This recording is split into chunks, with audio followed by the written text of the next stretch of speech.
என் அருமை பெரியோர்களே, தாய்மார்களே, உலகத்தமிழ் மக்களே, என் அருமை சீடர்களே, யோக விரும்பிகளே, யோக நண்பர்களே, உங்கள் அனைவருக்கும் என் இனிய காலை வணக்கம்.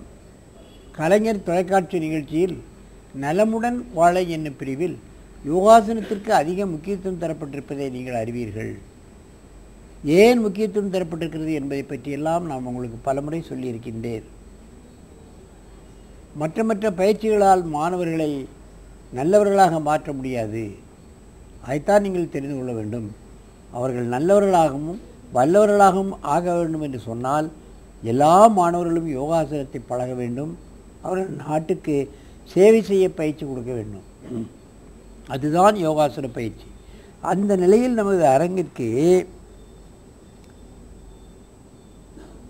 ஜெயின் வித்யாசிரமம் சிபிஎஸ்இ புழலிலிருந்து அங்கே யோகாசன ஆசிரியர் கலைமாமணி அருண்குமார், வெண்ணிலா ஆகிய இருவரும் மாணவர்களை அற்புதமாக பழக்கி இங்கே அழைத்து வந்திருக்கிறார்கள்.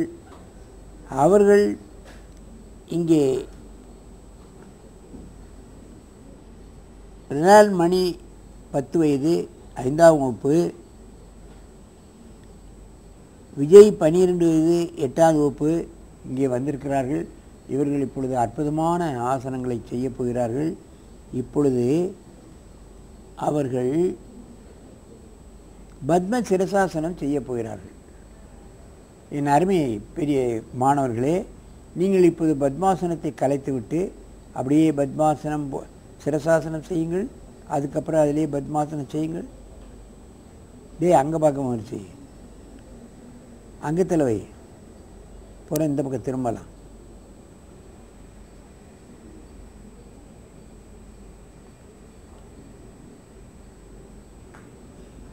கொஞ்ச நேரம் பத்மாசனத்தில் இருக்கணும் போல இன்சர்ட் பண்ணு.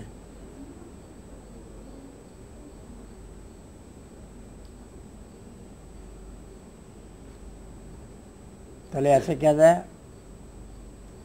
ஆசனங்களில் தலையை அசைக்கக்கூடாது, சுளுக்கு ஏற்பட்டு விடும். அவசரப்படுவீங்க, அவசரப்படாமல் மெதுவாக ஆசனத்தை செய்யணும்.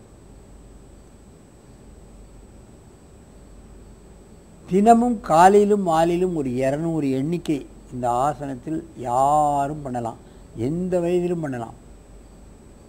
10 வயது 5 வயது குழந்தைகள் முதல் 50 60 70 80 100 வயது வரைக்கும் செய்யலாம். டாக்டர்கள் சொல்வார்கள் 40 வயதுக்கு மேலே போனால் செய்யக்கூடாது அப்படின்னு. அது இல்லை. சிரசாசனம் இது கிங் ஆஃப் ஆசனாஸ். எந்த வயதிலும் செய்யலாம். வயது ஆகத்தானே மேலே படக்கூடிய சர்க்குலேஷன் குறைந்து தலைமுடி நரைத்து விடுகிறது, வழுக்கு விழுந்து விடுகிறது, கண் தெரியாமல் போய் விடுகிறது, காது கேட்பதில் குறைபாடுகள் ஏற்படுகிறது, பல் விழுந்து விடுகிறது. வயதாகும்போது தானே இவர்களெல்லாம் எவரது. ஆனால் ஆசனம் பண்ணுறவர்களுக்கு இந்த நிலையெல்லாம் ஏற்படாது என்பதை நீங்கள் தெரிந்து கொள்ள வேண்டும்.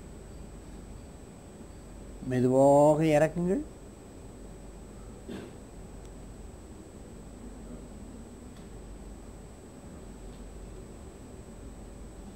அப்படியே உட்காரு. தலையை அப்படியே முன்னு அப்படியே ஆட்டு. பாரு, தலையை ஆட்டு. சைடில் ஆட்டு. சைடில் கொண்டு போ. இந்த பக்கம் அந்த பக்கம். ஏனென்றால் பிளட் வந்து கழுத்தில் கிளாட் ஆகும். அப்போ ஒரு கழுத்து இறுக்கமாகும். சிரசாசனம் செய்து முடித்தவுடன் கழுத்து பயிற்சி கண்டிப்பாக செய்ய வேண்டும்.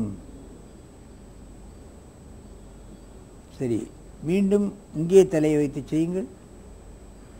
இங்கே தலை வையுங்கள். திரும்ப அப்படியே டேர்ன் ஆகுது. பண்ண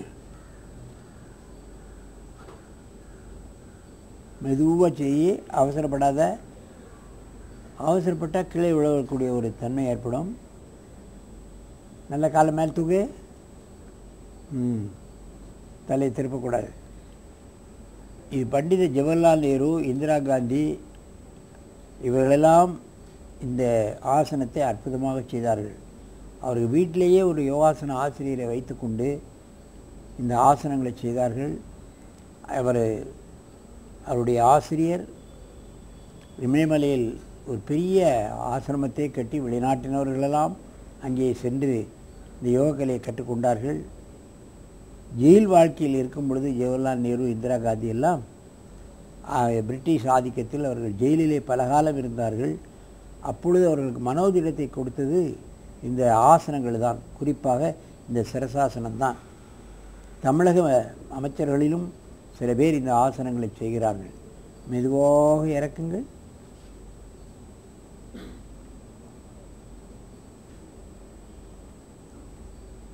நீண்ட மூச்சு வாங்கிக் கொள்ளுங்கள். மூச்சு வாங்கிக்கோ. உட்காரு. அப்படியே நிமிர்ந்து வச்சு திரும்பவும் கழுத்து பயிற்சி பண்ணிட்டு தான் அடுத்த ஆள் ஆரம்பிக்கணும். Left and right, up and down. கூடுமானால் அப்படியே கழுத்தை அப்படி இந்த பக்கம் இப்படிலாம் பண்ணணும். ஏன்னா இந்த கழுத்து இறுக்கமாக இருக்கும், இறுகிடும். மீண்டும் ஒரு முறை செய்யுங்கள். அப்படியே பண்ணு.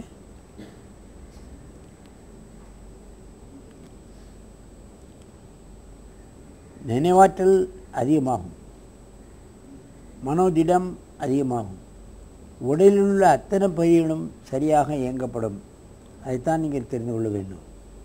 இந்த சிரசாசனம் காலையில் 200 எண்ணிக்கை, மாலையில் 200 எண்ணிக்கை செய்தாலே போதுமானது. நமக்கு எல்லாவிதமான மன வலிமை ஏற்படும். அதோடு எந்த நோயும் எதிர்க்கும் சக்தி இந்த ஆசனத்துக்கு உண்டு. நோய் என்பதே இவர்களுக்கு சிரசாசனம் செய்வர்களுக்கு வராது. வந்தாலும் சீக்கிரமாக அது குணமாகிவிடும். நாள்படாது.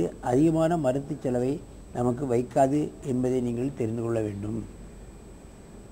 மெதுவாக இறக்குங்கள்.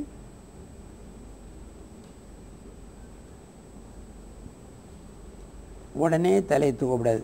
கொஞ்ச நேரம் வச்சிருந்து தான் தூக்கணும். சரியா? கழுத்து பயிற்சி பண்ணு.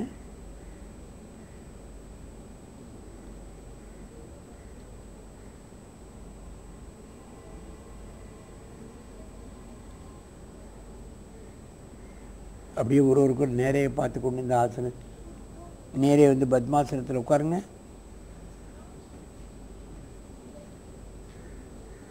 இந்த அருமை பெரியவர்களே, தாய்மார்களே, இந்த ஒரு ஆசனத்தை மட்டும் காலையிலும் மாலையிலும் நாம் எந்த வயதிலும் செய்வோமேயானால் நமக்கு நோய் என்பதே வராது. நாம் மனிதர்கள் மாணிக்கமாக விளங்குவோம். மனோதிடம் ஏற்படும். எந்த நோய் வந்தாலும் அது விரைவில் குணமாகிவிடும்.